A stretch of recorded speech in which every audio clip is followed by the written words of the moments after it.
Okay, so this is the last problem in the circle set. There's one bonus problem that I'll mention, but in this case, we're going to start off with a triangle. I recommend drawing a relatively good-sized triangle. That way you have plenty of room inside to work, do some constructions. Also, don't try to intentionally draw an equilateral triangle or like a right triangle. Just draw a very irregular triangle. What we're going to solve for in this problem is drawing a circle that is inscribed within the triangle. So earlier you drew a circle circumscribing a triangle.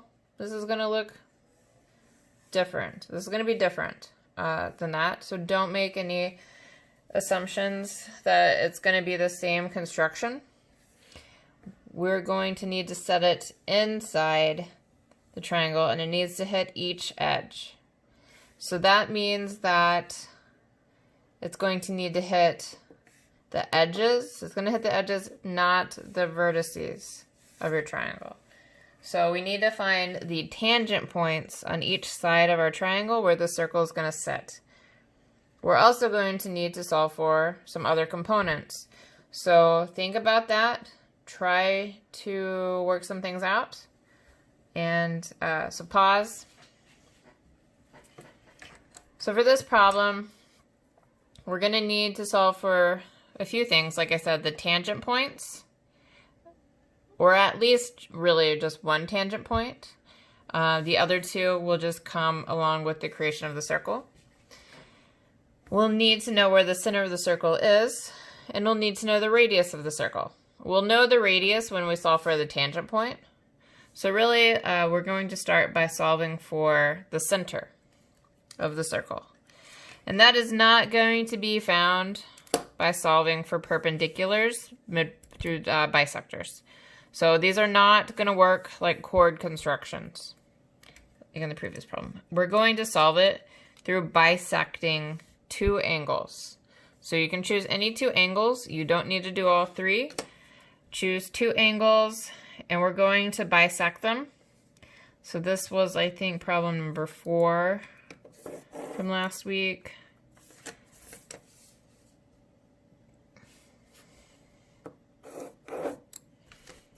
So just to create two intersecting points that I can now use to reference to create a point to connect this vertex that will drive a line through the center.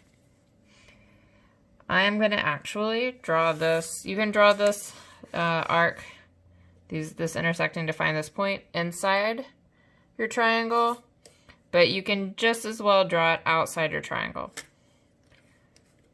and just extend your line through. So this will help keep things a little bit neater.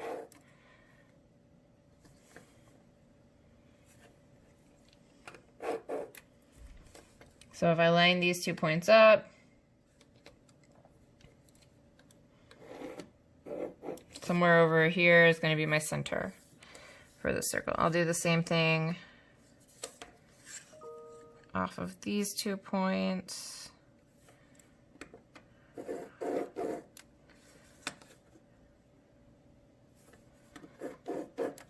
And line this up.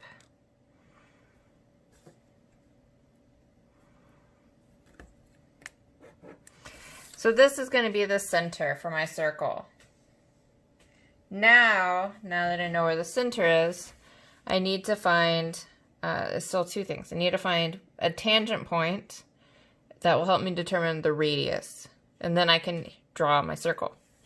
So at this point, it actually is something we've solved before. It's really just like where's the tangent point for a circle? We know, again, this relationship is going to need to be a perpendicular intersection, draw a perpendicular line from the center point through one of the sides. So that is going to replicate construction number 3 from last week again, where we have needing to find the perpendicular from a point off a line. So 2 intersections here that I can use as a reference.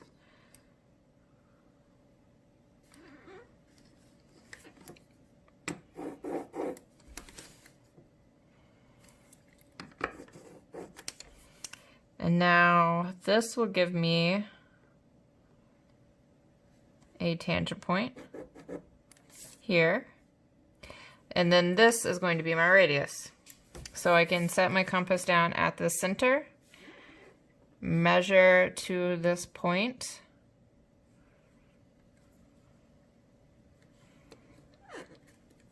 and then draw this circle. What you will see is that this problem is actually a very good problem that shows human error, and it kind of compounds. So if there was any error when you bisected this angle or bisected this angle or drew this perpendicular, you're going to see it in that circle. So even though this point really looked good when I started drawing the circle, you can see that up here it's a little bit off, it overshooted a little bit, and here it's a little under. So that's fine if your drawing, you know, looks similar to mine and that there is a little bit of human error.